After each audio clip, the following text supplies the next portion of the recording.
Welcome back to another Lucky Tuesday! Correct. We are in fact back here on another Lucky Tuesday. So let the journey continue. We are in Thriller Bark. We just left Water 7, so let's get right into the fighting. So Brook at this time is a pending Straw Hat, and he's been getting his bones handed to him for like 5 years now. So Ryuma lunges at Brook and Frankie, and Zoro steps in and blocks the legendary Dragon Slayer Ryuma. Then Zoro makes it very clear what his intentions are. Ayo, big dog, run me that sword. Zoro wasted no time in this fight. Took him 5 minutes to get the dub, using moves like 2-sword slash, demon bear, throw in some weaves in there, 2-sword draw, Rashomon, 72 caliber Phoenix. But the blow that ends up sealing the deal, soaring Dragon Blades.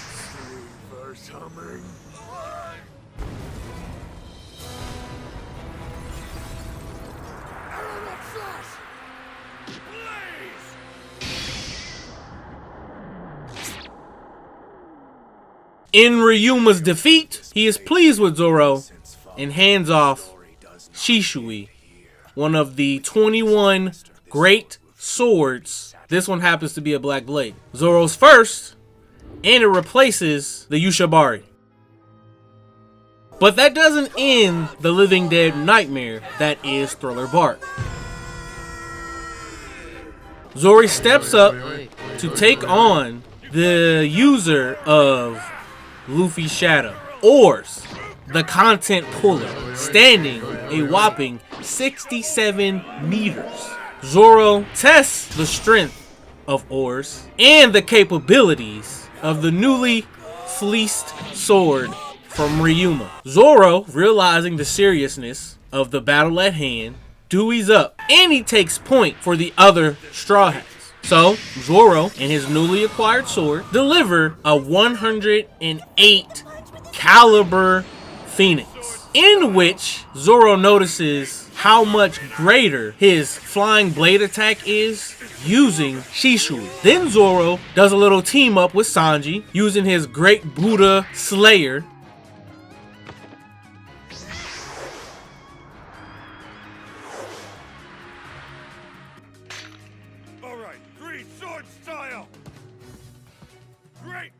Slicing up stone sections for Sanji to then kick towards Oars. That gets countered, so Zoro carries out his next attack, his Tiger Climb technique.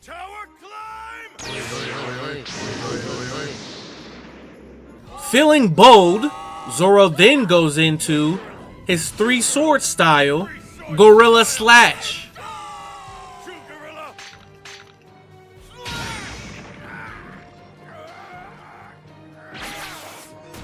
Followed by another 3-sword style, Demonic Raven. Then he takes a knee to the face from Oars.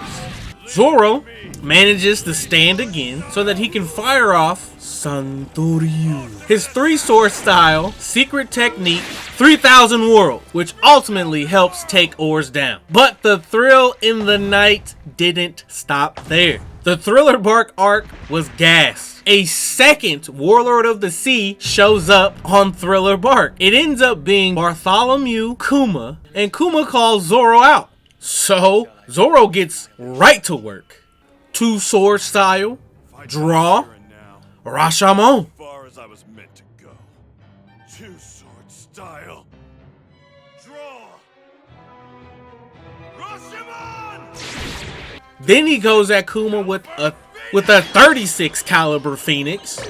Then we see a nice gem, a callback to Arlong Park, where Zoro debuts for the first time streaming Wolf Swords. This one doesn't connect, but it was still awesome to see. So those attacks don't get it done against Kuma. But Zoro isn't done there. Kuma goes to grab Luffy, and that's when Zoro hits him with his 1-sword style Lion's Strike. A direct hit which exposes the shoulder of Kuma, showing us that he is part cyborg, but he also has a devil fruit power. But Kuma was still getting active with Zoro after that lion strike. He charges a hyper beam,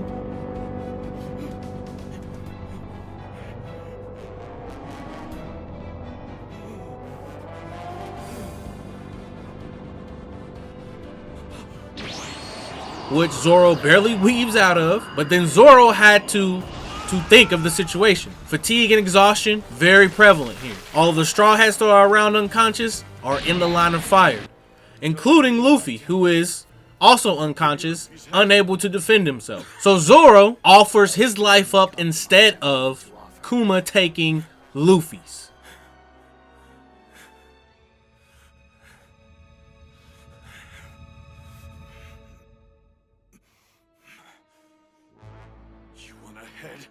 Then I'll give you a head.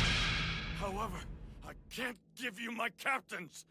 You'll have to take mine instead. Please settle for that. Sanji, still being conscious, tries to step in to not allow Zoro to be a martyr, to not let him sacrifice himself. He's too valuable to the Straw Hats, so Sanji wants Kuma to take his life instead.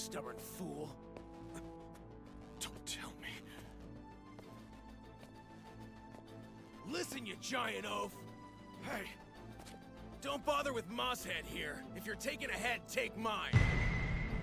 The government might not consider me a serious threat right now, but you'll regret not taking my head over his once I start making trouble. Now's your chance to take on Blackleg Sanji.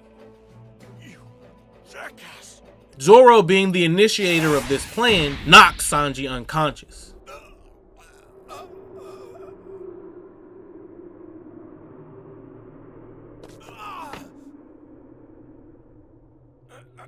Mosshead, you son of a...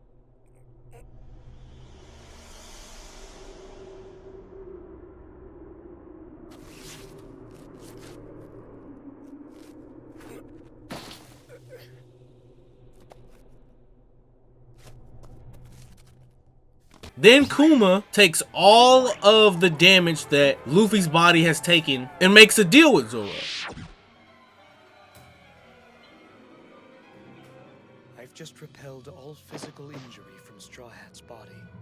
His exhaustion, his pain. What rests before you is the sum total of anguish he endured during his battle with Moria. If you truly wish to take his place, then you must accept and inflict his agony upon yourself. You take all of Luffy's pain, I'll let y'all be. I'll get out of here. That's what Kuma said. Will it undoubtedly kill you? It will do so painfully. So Kuma gives him a little taste, just so he knows what he's getting into.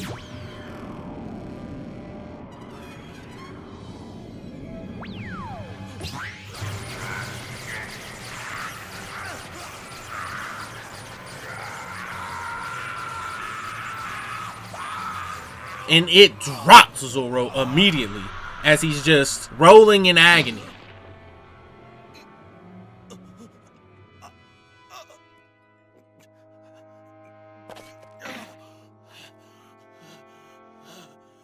Do you still want it?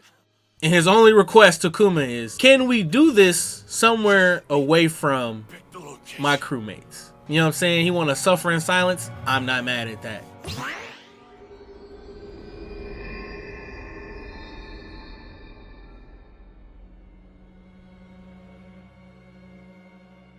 Sanji comes to, immediately is looking for Zoro as he sees his sword laying there, but not his body.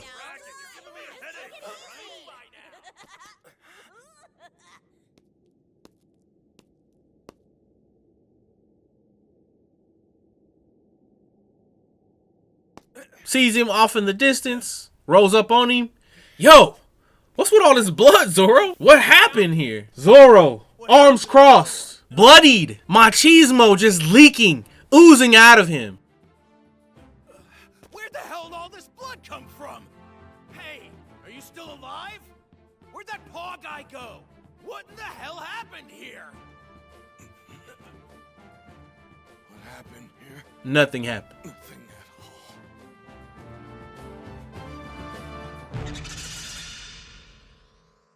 But now, let us rank all of these battles. So we got Ryuma versus Zoro. Fight difficulty, S tier. A legendary swordsmaster, aka the sword god, rocking the Shishui that saved Wano, slayed a dragon. If it wasn't for Brook's shadow and Ryuma had his own, I don't know if Zoro wins this fight. Story impact, S tier. This is great lore for Zoro. Fought a legendary zombie in Ryuma, the Dragon Slayer, from the fables, from the tales. Beats him, takes his sword. So that's Zoro fighting a swordsman. That's Zoro being a thief, because he straight told him, hey, yo, run me that, big dog. You don't even need that sword.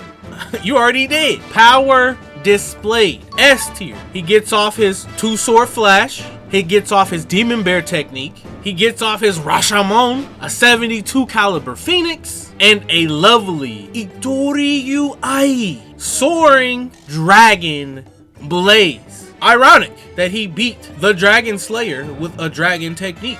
Strategic depth, C tier. Listen, Zoro is the most machismo-ist Straw Hat, if not character, in the One Piece universe. Zoro kept it very simple. He laid it out early on. I likes the sword and I wants the sword. Now we can do this the easy way, we can do this the hard way. Okay, Zoro versus Oars. Fight difficulty, S tier. He did go up one-on-one with Oars a few times, and you gotta think about Oars being a 67-meter tall zombie. Story impact, C tier. Oars is not a swordsman. Zoro did not by himself take down Oars.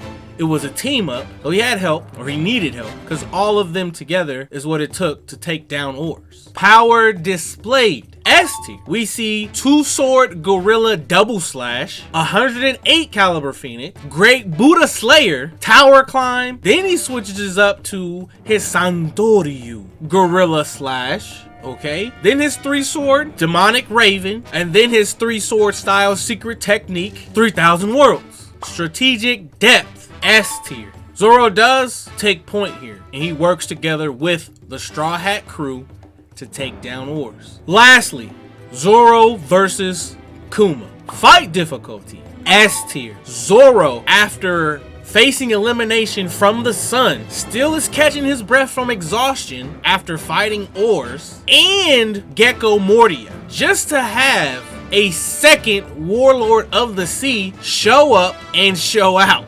Story impact, S tier. This is now Zoro's second time facing a Warlord of the Sea alone and able to live to tell the story. Power displayed, S tier. Still fatigued, Zoro gets off his two-sword Rashomon, 36 caliber Phoenix, and a streaming wolf sword, which later then leads into one sword style Lion Strike. Strategic depth, S tier. Zoro took everything in his arsenal that his tired body could muster and threw it at Kuma. Seeing as how that wasn't getting the job done, the only way to save his captain was to give himself up. That is a strategy. He had to sit and think what was best for the Straw Hat Pirates as a crew over his own selfish glory. But as always, I'm Good Luck Chuck.